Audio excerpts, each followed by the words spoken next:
C'était le même texte que la dernière fois, parce qu'il y avait le mot foi dedans, et cette fois-ci, je vais parler du mot parole. Et comme pour la foi, on aurait pu faire 10 leçons juste sur le sujet de la foi, mais nous cherchons des points de repère qui nous aident à avancer dans la direction où nous voulons avancer pour ressembler de plus en plus à ce que Jésus veut pour nous. Eh bien, ce verset qui nous dit « Ainsi la foi vient de ce qu'on entend, et ce qu'on entend vient de la parole de Dieu ». De nouveau, on pourrait parler 10 dimanches de suite sur la parole de Dieu, et on n'épuiserait pas.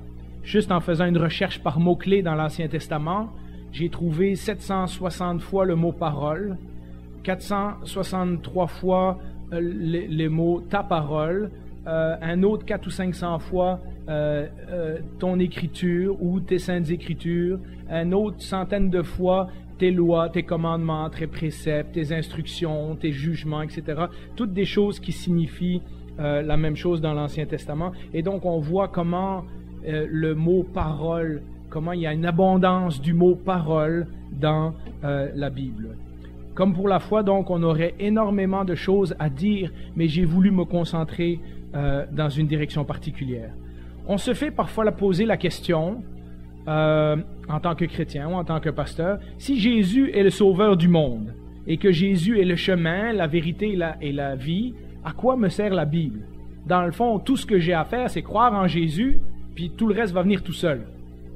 Et c'est une question légitime. Hein? On insiste tellement lorsqu'on parle aux gens que Jésus est important, que parfois ils se disent « Oui, mais attends, c'est parce que là, tu rajoutes la Bible dans l'équation. » Pour beaucoup de gens, en Occident, c'est la science qui est devenue une source d'autorité. Ce qu'on doit croire, ce qu'on doit écouter, ce qui nous explique comment le monde a été fait, pourquoi on fonctionne de telle ou telle façon, etc.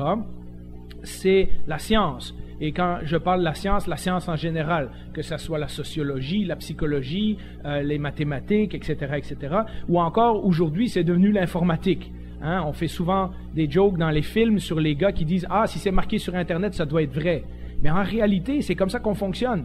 Quand on cherche quelque chose, qu'est-ce qu'on fait? On sort notre téléphone, hein? On cherche l'adresse. Si c'est marqué, c'est que c'est vrai. Hein? On cherche la définition d'un article, on cherche le titre d'un produit ou d'un album, etc. Puis on se fie de plus en plus sur l'Internet. Et donc, tout ce qui est technologie, informatique et tout ça est devenu notre source d'autorité. On prend nos opinions de là, on se base sur les commentaires et ce que les gens disent dans les médias, dans les journaux, dans les médias sociaux. Pour beaucoup, c'est l'opinion des vedettes. Moi, j'entends les petits jeunes de l'âge de mes enfants, en général les adolescents, ils n'arrêtent pas de se parler de « Ah, t'as vu qu'est-ce qui est arrivé à telle vedette, puis ah, elle a cassé avec un tel, et ci et ça. » Comme si c'était important. Ils les connaissent même pas, ces gens-là. Ils les voient que par image interposée, mais c'est devenu important. Les médias sociaux. Hein, tout à coup, c'est sur les médias sociaux, ah, ça s'appelle la révolution arabe. Hein, et ça démarrait avec des téléphones cellulaires, etc. Mais c'est que la révolution, elle s'est juste mal finie. Donc maintenant, il y a le chaos partout dans ces pays-là, mais plus personne parle des médias sociaux. On parle juste des médias sociaux quand ça a lancé une vague ou une mode. On les tient jamais responsables pour quelque chose. Les journalistes d'opinion, c'est devenu, vous ouvrez le Journal de Montréal, il n'y a plus beaucoup d'informations, il y a surtout beaucoup d'opinions. Et il y en a des bons, il y en a que je lis régulièrement parce que ça me donne des munitions. Il y en a qui voient les choses, qui perçoivent les problèmes de la société. Et donc, c'est intéressant de les lire. Mais est-ce qu'on se fie que sur eux pour façonner notre façon de penser et nos valeurs? Notre société multiculturelle a mis sur égalité tous les écrits religieux. Donc, tu peux lire la Bible, tu peux lire la Bhagavad Gita, tu peux lire des livres des Mormons, des témoins de Jéhovah, etc. Ils se valent tous. Ce qui revient en bout de ligne quand on dit qu'ils sont tous égaux, ça veut dire en bout de ligne que, dans le fond, les gens qui sont éduqués, ils savent bien que tout ça, c'est des mythes et des légendes. Mais si vous avez envie de croire, ben vous pouvez croire dans n'importe lequel que vous voulez, ils sont tous pareils. C'est ça que ça veut dire. Quand on y pense vraiment, ceux qui disent que toutes les religions sont égales, parce qu'à quelque part, ils n'ont pas fait leur travail. Parce que si vous dites à un musulman qui croit la même chose que moi, il ne sera pas d'accord. Et moi, je ne serai pas d'accord. Et si vous dites à un juif qui croit la même chose que moi, il ne sera pas d'accord et moi, je ne serai pas d'accord. Et donc, c'est presque comme vouloir tout mettre au même niveau en disant, ben, dans le fond, ça, c'est des choses pour les gens moins instruits, mais nous, on sait que c'est la science qui... Et vous voyez comment notre monde fonctionne, d'où on tire nos valeurs, d'où on tire nos opinions, comment on évalue la vie, comment on évalue nos décisions et comment, même sans s'en rendre compte, nous vivons dans ce système, dans cette façon de penser et nous sommes entourés de toutes ces choses. Et donc, c'était important pour moi de revenir en ce début d'année à l'importance de la parole parce que nous en parlons tout le temps et parfois, à force de répéter un mot, nous oublions qu'est-ce que ça signifie. Et j'ai voulu faire comme pour Abraham, c'est-à-dire de me plonger non pas dans des théories et des concepts, mais dans des histoires de la Bible. Et ce que nous trouvons, et on peut mettre l'image suivante, ce que nous trouvons comme histoire qui représente le mieux la parole dans la Bible, eh bien, étonnamment, c'est Moïse. Et vous allez voir pourquoi. Moïse, les 5 premiers livres de la Bible sont écrits par Moïse. Ceux qui ont suivi le cours d'introduction le dimanche matin, 1 heure avant, vous savez, on l'a vu il y a quelque temps, ils sont écrits par Moïse, et ces 5 livres ensemble comptent plus de chapitres que tout le reste de la Bible. Donc c'est vraiment une section importante dans la Bible. Ce n'est pas la première fois que Dieu a parlé, parce que nous savons que Dieu parlait avec Adam, Dieu a parlé avec Noé, Dieu a parlé avec Abraham, et c'est la première fois avec Moïse, donc environ 1400 avant Jésus-Christ, que la parole de Dieu est mise par écrite. Et elle est mise par écrite sur les instructions spécifiques de Dieu. C'est-à-dire que Dieu, lorsqu'il rencontre Moïse, dit « Écris ce que je vais te dire ». Et ensuite, nous allons voir ça dans tout l'Ancien Testament. Lorsque Dieu va parler à des prophètes, il va leur dire de le mettre par écrit. Et donc, il y a une importance avec Moïse, c'est le début de notre Bible. Les histoires d'Abraham et d'Adam et de Noé datent d'avant, mais c'est Moïse qui va les mettre par écrit pour qu'on s'en souvienne une bonne fois pour toutes. Avoir 5 livres qui nous racontent l'histoire de la création jusqu'à l'esclavage en Égypte et qui nous racontent tous les débuts de l'histoire du monde, c'est quand même un fait extraordinaire quand on considère que, et on peut mettre le texte suivant, que la première excuse que Moïse a dit quand Dieu l'a choisi, c'est « Ah Seigneur, je ne suis pas doué pour parler. » Et cela ne date ni d'hier, ni d'avant-hier, ni même du moment où tu as parlé à ton serviteur. En effet, j'ai la bouche et la langue embarrassées. Et donc, Moïse est en train de dire, Seigneur, je ne parle pas bien, choisis-en un autre. Et nous savons ce qui va arriver, Dieu va le choisir, et pendant 40 ans, c'est Moïse qui va conduire son peuple. Et c'est Moïse qui va nous livrer les 5 livres de la Bible. Mais juste, et vous voyez comment la Bible est pleine de l'humour de Dieu, le dernier discours que Moïse fait sur les plaines de Moab, c'est-à-dire juste avant qu'il rentre dans le pays promis, là où Dieu va reprendre Moïse et va aller l'enterrer quelque part où personne ne sait, juste avant l'entrée dans la terre promise. Dans notre Bible, c'est 30 pages. Pas mal pour un homme qui ne savait pas parler, hein? Toutes ces pages et toutes les autres de la Genèse au Deutéronome sont la fondation même de ce que nous savons de Dieu et comment il a choisi de se révéler. Et je vais vous donner quelques indices dans les minutes qui suivent. La première chose que Moïse nous révèle, et on peut mettre l'image suivante, c'est la création du monde et ce refrain qui revient constamment, au moins 8 fois dans le premier chapitre, « Et Dieu dit ». Et donc Moïse équivaut la création du monde avec la parole de Dieu. Il dit, je ne vais pas vous expliquer scientifiquement comment c'est arrivé, je vais vous expliquer qui a créé ça. Hein? Et la Bible ne nous donne pas d'explication scientifique de comment c'est arrivé. Elle n'essaye pas de nous expliquer le comment, elle veut nous expliquer qui. Qui a fait ça et pourquoi. Et donc, voilà comment la Bible commence. Et donc, lorsque nous lisons la Bible du début à la fin, eh bien, la première chose que nous rencontrons, c'est un Dieu qui parle, un Dieu qui communique, un Dieu qui a parlé, comme je l'ai dit tantôt, à Noé, et qui ensuite a parlé à Abraham. On est rendu au chapitre 12 de la Genèse. Et tout le reste de l'Ancien Testament déborde de l'expression « et Dieu dit » et Dieu s'adressa et la parole de l'Éternel fut adressée à tel homme, etc. Et on peut mettre l'image suivante. Je vous ai mis que quelques textes qu'on va lire très rapidement, mais il y en avait des dizaines d'autres. Dieu parle à Josué, « Approchez-vous et écoutez les paroles de l'Éternel votre Dieu. » Samuel rapporta toutes les paroles de l'Éternel au peuple qui lui demandait un roi. Ésaïe Ésaïe dit à Ézéchias, écoute la parole de l'Éternel. Et nous savons que plusieurs fois dans le livre d'Ésaïe, ça dit, la parole de l'Éternel fut adressée à Ésaïe. À Jérémie, même chose, Ézéchiel, même chose. Regardez Ézéchiel, très intéressant, la parole de l'Éternel a été adressée à Ézéchiel près du fleuve Kébar, ça c'est à Babylone. C'est là que la main de l'Éternel a reposé sur lui.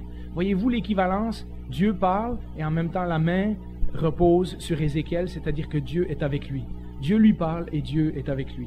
Mais c'est certainement de tous les livres de la Bible.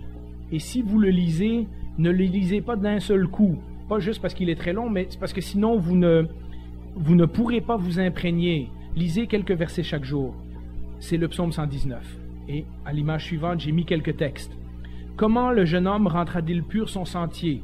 Alors, pensez-y, on est en train de parler du chemin, et là on voit le mot sentier. En se conformant à ta parole.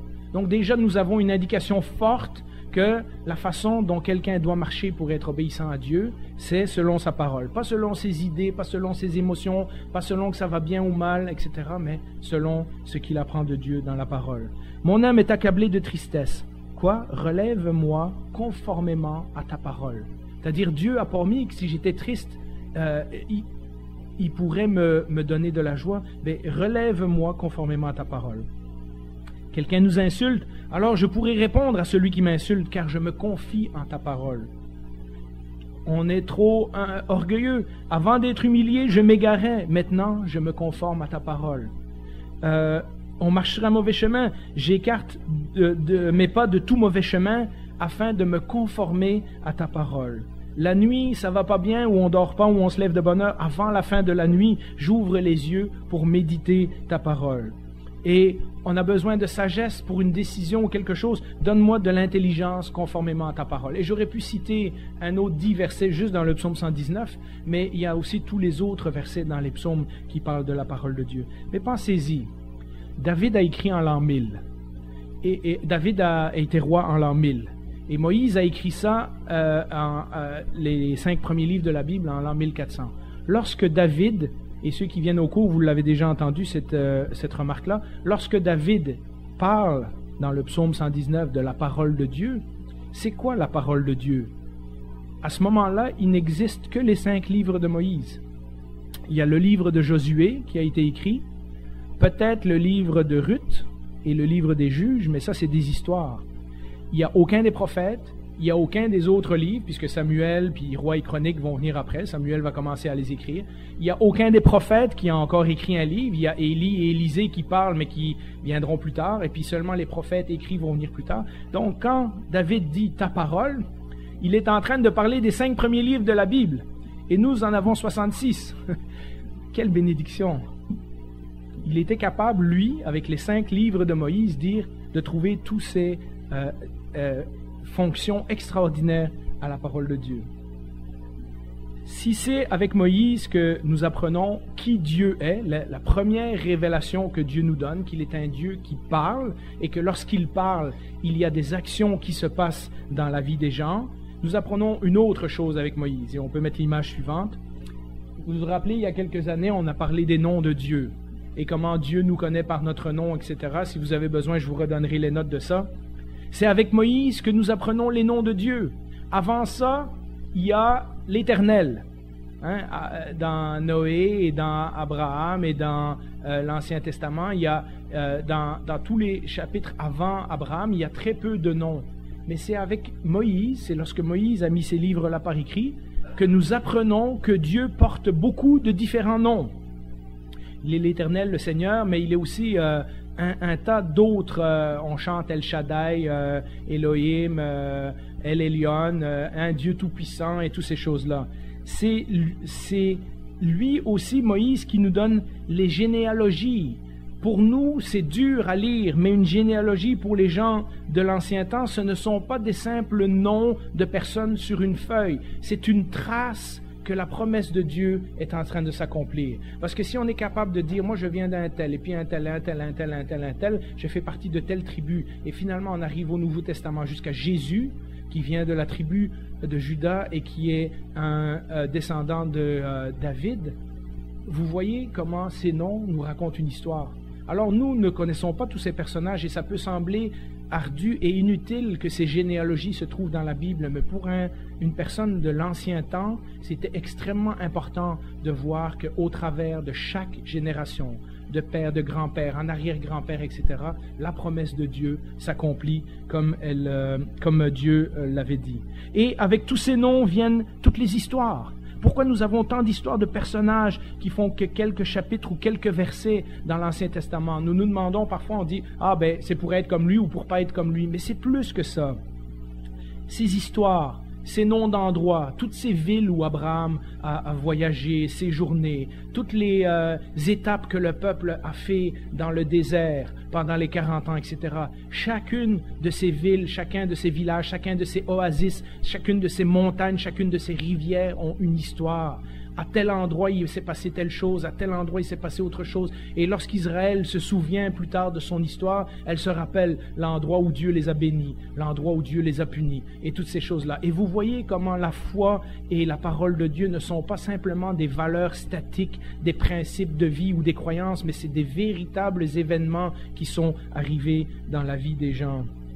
C'est l'aventure des êtres humains. C'est l'aventure d'une famille ou d'un peuple avec lequel parfois nous sommes familiers et parfois nous disons « Ah ben non, nous on ne ressemble pas du tout à ça ». Mais parfois nous nous reconnaissons dans certains de ces personnages. Et nous voyons que Dieu, c'est pas une religion qui est tombée du ciel, puis là tout le monde doit se mettre à genoux et croire à ça. Mais il y a une histoire qui se déroule de famille en famille, de génération en génération, au travers de personnages qui sont humains comme les nôtres. Les histoires ne sont pas juste des listes de choses à faire et de ne pas faire. Elles nous invitent à participer et à nous identifier ou non avec tel ou tel personnage. Quand Abraham découvre, comme nous l'avons dit la semaine passée, que Dieu est Dieu qui pourvoit, qu'il l'appelle Jéhovah Jireh, c'est parce que Dieu a pourvu le bélier pour le sacrifice à la place de son fils. Quand Moïse découvre que Dieu s'appelle « Je suis celui qui est », c'est parce qu'il a devant lui un buisson qui brûle et qui n'arrête pas de brûler. Et donc il y a une image là de l'éternité, celui qui est tout le temps là, puis qui ne change pas. Vous voyez, et donc ils découvrent Dieu d'une façon très réelle. Et donc lorsqu'ils disent Seigneur, lorsqu'ils disent Dieu des armées, lorsqu'ils disent Dieu tout-puissant, pour nous avons un peu perdu la signification de ces mots-là, nous devrions les retrouver. Mais c'est comme ça que Dieu a choisi de se révéler. C'est comme ça que Dieu nous a montré quel genre de Dieu il est. La Bible ne nous offre pas de l'information comme notre monde technologique aujourd'hui. Nous pouvons avoir de l'information sur un tas de sujets. Si vous lisez la Bible comme un livre d'information, c'est bien, mais ça va vous laisser vide. On peut parler de tous les peuples, de toutes les cultures, de quel prophète a écrit quel livre à quel moment, qu'est-ce que les Mésopotamiens croyaient, qu'est-ce que les Israélites ont copié ou peut-être pas copié sur les autres, etc. Où s'est passé le mont Sinaï, la traversée de la mer Rouge et tout ça. Mais ça, c'est des informations techniques. Ça, c'est des documentaires de National Geographic que j'aime bien regarder et qui sont très intéressants, mais ça nous remplit pas spirituellement. Ça nous donne de l'information. Et notre société est spécialiste dans l'information. Mais la Bible nous donne des histoires. La Bible nous fait rentrer dans le monde de gens réels, de gens qui nous ressemblent. Nous nous reconnaissons dans les personnages de la Bible et nous reconnaissons le nom de Dieu dans ses actions envers nous. Si vous avez jamais prié pour quelque chose et que Dieu vous l'a pourvu, vous savez maintenant qu'il est un Dieu qui pourvoit. Si jamais un jour vous avez fait un pas de foi et vous avez fait confiance à Dieu sans savoir où est-ce qu'il vous emmenait et que finalement la destination c'était là où vous deviez aller, bien vous avez appris que Dieu est un Dieu qui fonctionne par la foi. Si vous avez pris une parole de la Bible et qu'elle est devenue réalité dans votre vie, bien là vous apprenez que Dieu est un Dieu de parole. Et c'est comme ça qu'on marche dans la vie. C'est lorsque Dieu devient vrai en nous que nous comprenons que ce qui nous a révélé dans sa vie est vrai, dans sa parole est vrai pour nous également. Moïse nous apprend aussi que la parole de Dieu consiste en des points de repère. Je pourrais appeler ça des panneaux de signalisation qui nous indiquent un chemin. Et on peut mettre le prochain texte, la prochaine image. D'abord, il y a les 10 commandements. Vous le savez, on en parle en long et en large. Si vous venez à l'Église depuis le moindre temps, vous savez c'est quoi les 10 commandements, vous en avez entendu parler. À l'origine, dans l'hébreu, c'est les 10 paroles. Ce n'est pas les 10 commandements. Donc, de nouveau, nous avons le mot parole. Dieu a prononcé 10 paroles qui sont plus importantes pour le peuple d'Israël que toutes les autres paroles. Et ensuite, tous les autres écrits que nous avons dans Lévitique, Nombre et Deutéronome, ce sont ce qu'on appelle les jugements. C'est-à-dire que Dieu a mis comme base de son alliance avec Israël ces 10 commandements, ces 10 paroles. Et ensuite, pendant des dizaines de chapitres, il va développer qu'est-ce que ça signifie de vivre selon les 10 commandements. Et donc, nous pensons que c'est une série de lois qui ont été rajoutées après, mais dans l'original, ça dit ce sont les jugements. Donc, aujourd'hui, on pourrait appeler ça des... comment on appelle ça au tribunal, quand des jurisprudences, quand un cas fait préséance. Et on pourrait appeler ça aujourd'hui des jurisprudences. C'est-à-dire que si ça s'est passé comme ça dans cette situation-là, eh bien voilà ce qu'il faut faire. Mais si ça s'est passé comme ça et que c'était pas de la faute de la personne, ben voilà la réparation qu'il faut faire, etc. Et nous voyons ça comme, et le peuple d'Israël a très vite vu ça comme un fardeau, comme une liste de lois qu'il fallait respecter, etc. Et il oubliait de se rendre compte que tout ça, c'était une explication dans la vie de tous les jours, dans tous les problèmes qui pourraient nous arriver de tous les jours, de qu'est-ce que c'est le cœur des 10 commandements. D'ailleurs, les 10 paroles ont une signification très très importante, parce que tout le reste, Moïse l'a écrit lui-même. Mais les 10 paroles, ça nous dit, elles ont été écrites du doigt de Dieu. Et donc ces 10 paroles ont quelque chose, une coche au-dessus de tout le reste. Pour le peuple d'Israël et pour Moïse, au moment où ils sont dans le désert, où ils ont, je vous le rappelle, déjà été libérés de l'Égypte, donc ils n'ont pas d'abord respecté les commandements et ensuite été sauvés, ils ont été sauvés et ensuite Dieu leur dit, maintenant pour être un peuple saint et agréable à mes yeux, voilà comment vous devez vivre. Les 10 paroles sont écrites par la main même de Dieu et donc elles occupent une place très très importante. Si Moïse n'avait pas écrit le Pentateuque, nous ne connaîtrions pas ces 10 paroles. Et donc, de nouveau, Moïse occupe une place très, très, très importante dans la parole de Dieu. Dieu ne voulait pas communiquer. Et lorsque nous lisons Exode, Lévitique, Nombre et Deutéronome, de nouveau, ce sont des livres ardus pour nous à lire. Parce qu'il y a beaucoup de situations, si une vache tombe dans un puits, mais que l'esclave de l'autre l'avait pas bien surveillé, combien est-ce qu'on doit payer pour réparer, etc., ça ne nous parle plus aujourd'hui. On doit faire l'exercice dans notre tête, OK, mais qu'est-ce qui se passe si, mettons, il arrivait quelque chose avec mon voisin ou quoi, et prendre une situation similaire aujourd'hui. Et vous verrez que dans chaque cas, il y a question de justice, de réparation, d'équité, de ne pas se venger plus que le tort qu'on nous a fait, donc d'un certain équilibre, etc. Et lorsque les gens prennent ça et en font un code inflexible, eh bien, ça devient une religion. Vous savez, un code ne sert qu'à contrôler les comportements extérieurs. Lorsque nous avons des panneaux de signalisation sur la route et qu'on voit 100, ce que ça nous dit, c'est que si je roule au-dessus de 100, je risque de pogner une étiquette. Je risque de me faire attraper. Mais ça ne change pas le comportement intérieur. Certains d'entre nous qui ont le pied pesant savent très bien qu'on prend des chances et qu'on roule au-dessus de 100, malgré que la loi nous dit que.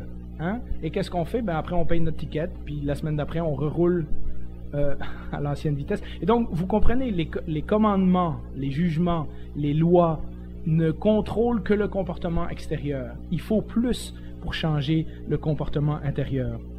Mais ça donne quand même une direction générale. On ne pourrait pas avoir des autoroutes sans panneaux de signalisation. Sinon, on aurait des gens qui rouleraient à 60 et des gens qui rouleraient à 200. Et ça causerait toutes sortes de problèmes. Les gens couperaient des fils, sortiraient n'importe où. Donc, il y a un but à la loi. Paul nous dit que la loi nous a servi de guide jusqu'à ce que Jésus-Christ arrive. C'est-à-dire comme un professeur qui nous enseigne où aller. Vous savez très bien que quand vous sortez de l'école et que vous faites votre métier, il y a beaucoup de choses que votre prof qui vous a dit ça va être comme il vous l'a dit. Mais dans la vraie vie, une fois que vous êtes pris à faire votre travail, vous vous rendez compte qu'il y a un tas de choses que le prof vous a pas appris ou que vous n'aviez pas compris comme vous deviez comprendre, et vous apprenez par l'expérience également. C'est pour ça que Jésus, et on peut mettre l'image suivante, Jésus disait dans son sermon sur la montagne, et si vous voulez, vous lirez Matthieu 5, versets 22 à 44, vous avez entendu qu'il a été dit, mais moi je vous dis.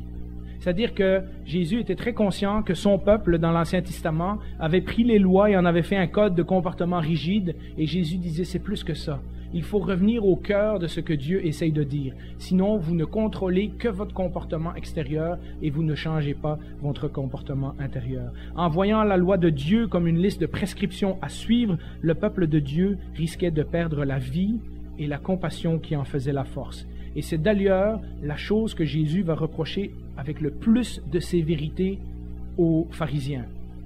Jésus leur dit jamais jette tout ça à la poubelle, ça vaut rien. Il dit, oui, vous pouvez faire tout ça, mais ce qu'il faut faire en plus, c'est pratiquer la compassion et la justice. Et c'est ce que les pharisiens avaient oublié. C'était des spécialistes à respecter la loi, mais ils avaient aucune compassion, aucune empathie, aucun amour pour les gens. Mais lorsque nous lisons les prophètes, c'est ce que les prophètes ont fait. Oh, il y a beaucoup de prophéties qui parfois nous parlent pas parce qu'ils sont faites dans un langage bizarre, mais lorsque vous lisez les prophètes attentivement, vous remarquez qu'à chaque fois, c'est le cri du Seigneur qui essaye de dire aux gens, revenez à moi, laissez faire les commandements, les sacrifices et tout ça. Quand vous les respectez à la lettre, vous n'avez rien compris. Ce que je veux, c'est votre cœur. Ce que je veux, c'est votre repentance. Ce que je veux, c'est vous donner un cœur nouveau. Ce que je veux, c'est que vous m'aimiez de tout votre cœur. Après, vous ferez les sacrifices et les autres lois, etc. Et tous les prophètes, systématiquement, font cet appel de revenir au cœur de ce que Dieu avait dit. Sinon, on se retrouve avec une religion de surface, pas bien différente de toutes les autres religions. Et vous savez, quand je réfléchis, ça fait des années que je réfléchis au mouvement évangélique et à nos églises et tout ça, et je me dis combien on est proche, parfois, d'être sur la ligne, de ressembler à des pharisiens, de ressembler à l'ancien peuple d'Israël, etc. Parce que nous avons fait une série de lois et de règles que, si on les respecte, on est des bons chrétiens, puis si on les respecte pas, on n'est pas des bons chrétiens. Et comment le Seigneur nous pousse et nous tire et nous dérange de notre place pour nous montrer qu'il veut plus que ça. Il veut plus que juste contrôler notre comportement extérieur. Il veut notre cœur, notre esprit, notre âme tout entier. Avouons-le, encore aujourd'hui, nous sommes des spécialistes pour trouver chaque petite faille dans la loi. Les paradis fiscaux, c'en est une, mais nous autres, combien est-ce qu'on peut se convaincre que dans le fond, telle affaire, c'est pas si croche parce que tout le monde le fait, ou telle affaire. Si nous sommes spécialisés dans une chose, c'est depuis un très très jeune âge, et je peux vous le garantir, parce que j'ai 4 enfants puis je les vois vivre, et je leur ai pas appris ces trucs-là. Et j'ai été enfant sûrement aussi, à un moment donné, mes parents pourront vous le confirmer. On est des spécialistes à contourner les règles, etc. Et ça, c'est la preuve que notre comportement intérieur n'a pas changé. Il y a des règles que nous avons plus ou moins peur de respecter, mais à l'intérieur, il faut une transformation du cœur pour devenir moins rebelle et suivre le Seigneur. Nous sommes très capables d'être des très bons évangéliques et d'être en même temps des mauvais chrétiens, des mauvais disciples de Jésus. Jésus pouvait résumer tout l'Ancien Testament en 2 phrases, ce qui veut dire que les 693 commandements étaient pas aussi importants que le peuple pensait. Les 2 phrases, c'était aimer Dieu de toutes ses forces, puis aimer son prochain comme soi-même. Pour cela, il ne s'agit pas de suivre 2 règles, mais de vivre toute une vie qui est différente, de marcher sur un chemin, celui que Jésus a marché. Alors que notre société parle de tout et de rien, raconte des mensonges, des demi-vérités, communique en slogan, aime bien les phrases punch et les titres et la publicité, etc., la Bible met la parole dans une catégorie à part. On peut mettre l'image suivante. Regardez bien ce que nous dit Jean chapitre 1. Lorsque Jean commence son évangile, il nous dit ceci. Au commencement, la parole avec un grand P existait déjà. La parole était avec Dieu et la parole était Dieu. Oh! Est-ce qu'il se pourrait que la parole soit plus que juste des écrits, mais que soit une personne? Elle était au commencement avec Dieu. Tout a été fait par elle. Vous vous rappelez, Dieu dit qu'il y ait un jour et un soir, et c'est arrivé. Tout a été fait par elle, et rien de ce qui a été fait n'a été sans elle. En elle, il y avait la vie, et cette vie était la lumière des êtres humains. Sur le chemin de Jésus, la parole occupe une place primordiale.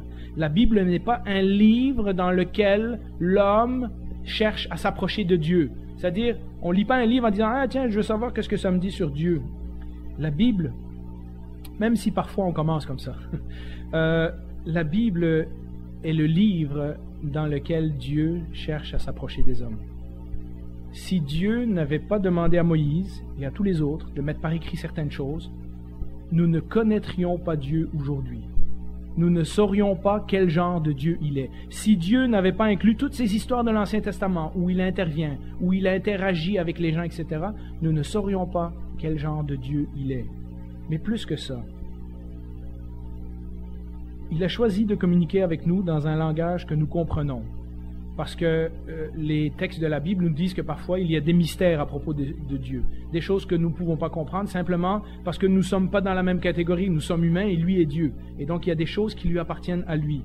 Paul nous dit dans 2 Timothée 3,16 que toute écriture est inspirée. C'est-à-dire c'est pas là par hasard. Ces textes-là, que parfois nous avons difficile à lire, sont là pour une bonne raison. Parfois, ça prend 50 ans pour les découvrir, parce que nous lisons quelque chose qui fait un lien avec quelque chose que nous avons lu la semaine passée, et tout à coup, la lumière se fait. Mais croyez-moi, si c'est le Dieu de l'univers qui a écrit cette parole, qui a inspiré les gens pour écrire cette parole, les mots, les phrases, et tout ça ne sont pas là par hasard. Il y a une raison pourquoi Dieu s'est révélé à nous de cette façon-là. Et c'est à nous de le découvrir. Regardez deux autres exemples de l'Ancien Testament, 1 Samuel 3,7. Et de nouveau, on va faire comme on fait depuis un certain temps, lire attentivement ce que la parole nous dit. Samuel ne connaissait pas encore l'Éternel. Pourquoi? La parole de l'Éternel ne lui avait pas encore été révélée. C'est-à-dire que tant que Dieu ne parle pas à Samuel, Samuel pouvait bien connaître sa religion. Sa mère était très religieuse. Elle a été au temple pour prier, et elle a dit, Dieu, si tu me donnes un fils, je vais le consacrer, il va être ton prophète, il va te servir toute ta vie. À l'âge de 8 ans, Samuel a été amené à ce qui servait de temple à ce moment-là, et Samuel est resté au service de Dieu toute sa vie.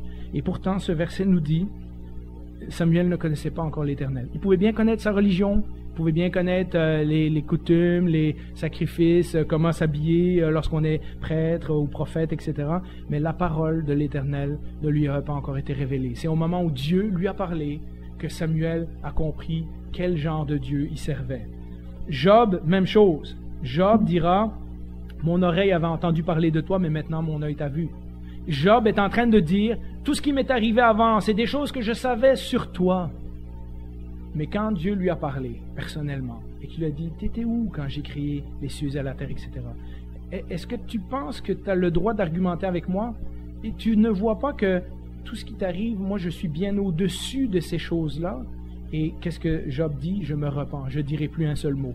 Mon oreille avait entendu parler de toi, mais maintenant mon œil t'a vu.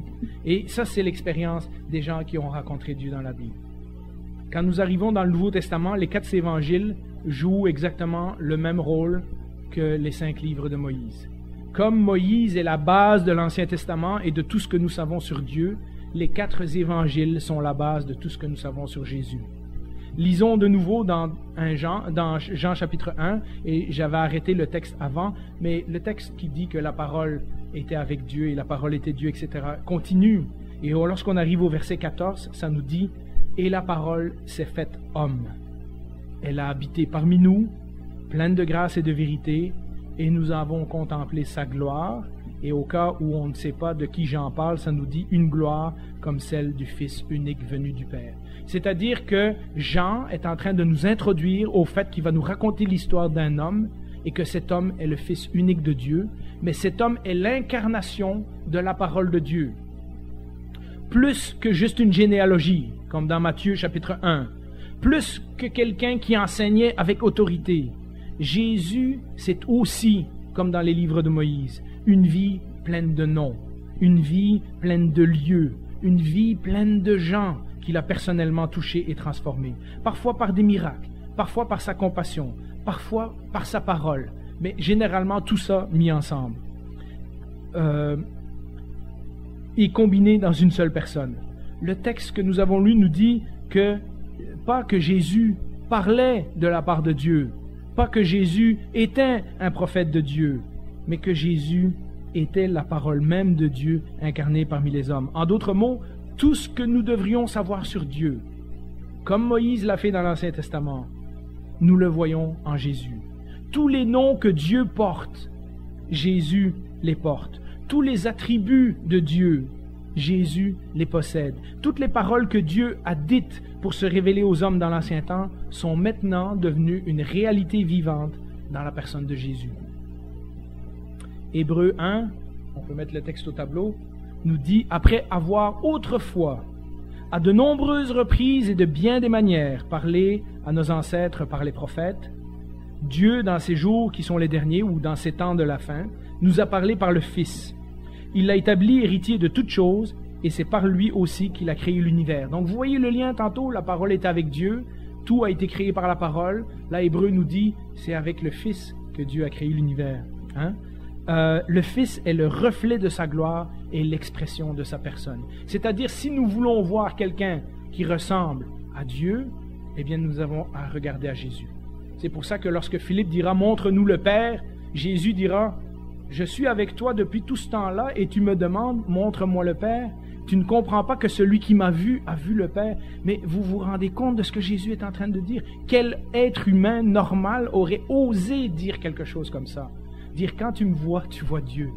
Tu sais, tout ce que je fais, tout ce que je dis, tout ce que je suis, c'est ce que tu dois savoir sur Dieu. C'est extraordinaire. Le Fils est le reflet de sa gloire, l'expression de sa personne. Il soutient tout par sa parole puissante. Dans l'Ancien Testament, ça nous dit que c'est Dieu qui soutient tout. C'est-à-dire l'univers, il a été mis en marche, et maintenant Dieu le contrôle. Eh bien, ce texte nous dit que c'est Jésus. Et donc, équivalence entre Dieu le Père et Dieu le Fils. Hein? Ce Jésus a toutes les qualités, a tout ce que nous devons savoir sur Dieu. On peut mettre l'image suivante. Voilà pourquoi nous, dans nos églises évangéliques, nous insistons tellement sur le besoin de nous plonger constamment dans la Bible, qui est la parole écrite de Dieu. En résumé vite, la Bible nous dit qu'il y a 3 langages que Dieu parle, le langage de la création. Il y a Psaume 19, puis Romains et tout ça qui nous disent que lorsqu'on regarde à la création, on devrait réaliser qu'il y a un Dieu, que Dieu nous parle au travers de ça. Ça nous dit aussi que Dieu nous parle au travers de sa parole écrite, et ça nous dit aussi que Dieu nous parle au travers de son Fils. Et donc, Dieu choisit des moyens toujours de plus en plus proches, de plus en plus personnels pour nous parler de lui-même. Nous insistons, nous évangéliques, puisque Jésus n'est plus vivant au milieu de nous, mais il est vivant en nous par son Saint-Esprit, nous insistons que la parole de Dieu occupe une telle importance dans notre vie, c'est pour toutes les raisons que je viens de mentionner.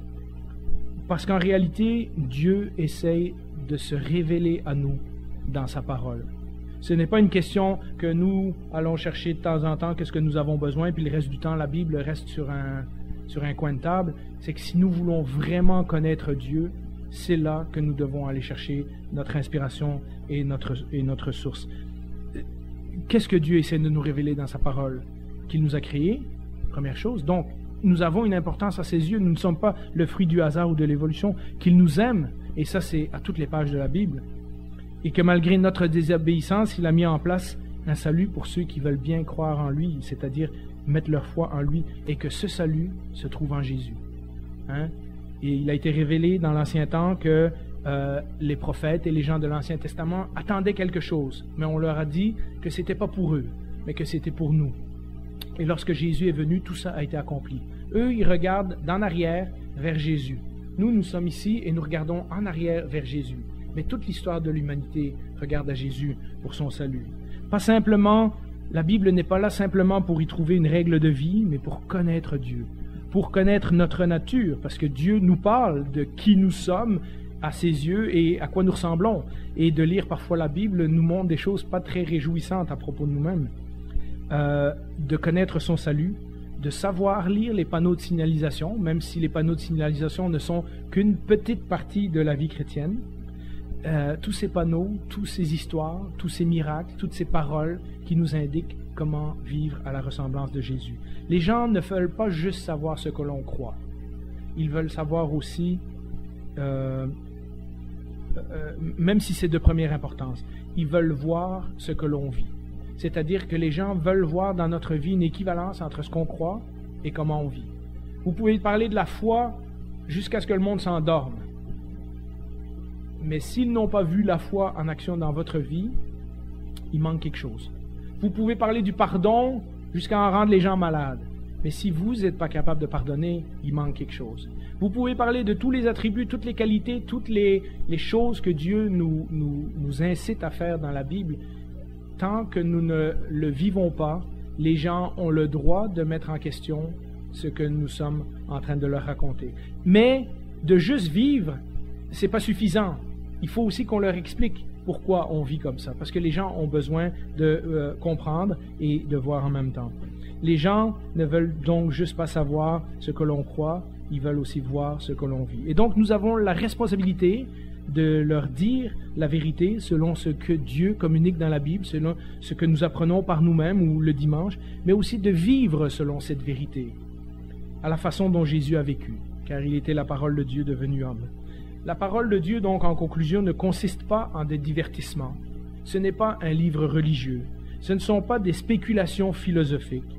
Ce ne sont pas un ramassis de doctrines qui a été écrit par des gens de l'Église. Ce ne sont pas des slogans inspirants. Ce ne sont pas des arguments apologétiques pour prouver l'existence de Dieu. Ce n'est pas des reconstructions historiques pour montrer que Israël, c'est le meilleur peuple de la Bible et les autres, c'est tous des mauvais. Ce n'est pas des preuves scientifiques. La Bible n'est pas des discours psychologiques. La Bible n'est même pas un livre de menaces ou de motivation. Et il y a un grand danger lorsque nous utilisons la Bible de cette façon, et j'espère que jamais c'est ce que je ferai avec vous. Et là, je suis devant, donc vous pouvez me voir, et vous pouvez venir me voir après un culte et me dire « Jean-Philippe, je trouve que tu nous as manipulés avec telle affaire, etc. » Quand nous utilisons la Bible comme cela, comme slogan, comme motivateur, comme excuse pour telle ou telle théorie, etc., quand nous sortons les phrases de leur contexte, etc., il y a un grand danger, et la Bible dit une grande responsabilité aussi, car nous montrons alors une fausse image de Dieu aux gens. Pensez-y. Lorsque nous tordons le sens des Écritures, nous montrons aux gens une image de Dieu qui est fausse ou qui n'est pas complète. Et pour finir, un de mes versets préférés dans la Bible, Psaume 119, verset 105, de nouveau, Psaume 119, « Ta parole est une lampe à mes pieds et une lumière sur mon sentier. » On parle de marcher sur le chemin de Jésus.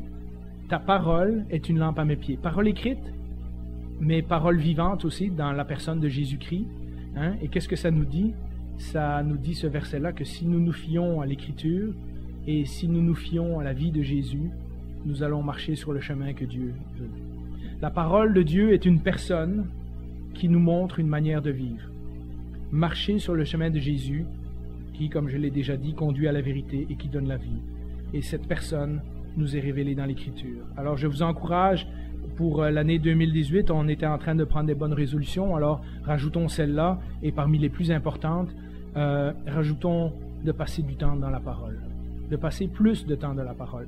Individuellement, mais aussi en Église. Peut-être il y a des façons où on peut rajouter du temps, comme les études du dimanche matin, mais peut-être d'autres façons où on peut rajouter du temps où nous pouvons discuter, partager la parole, prier ensemble et agir selon ce que la parole nous a montré.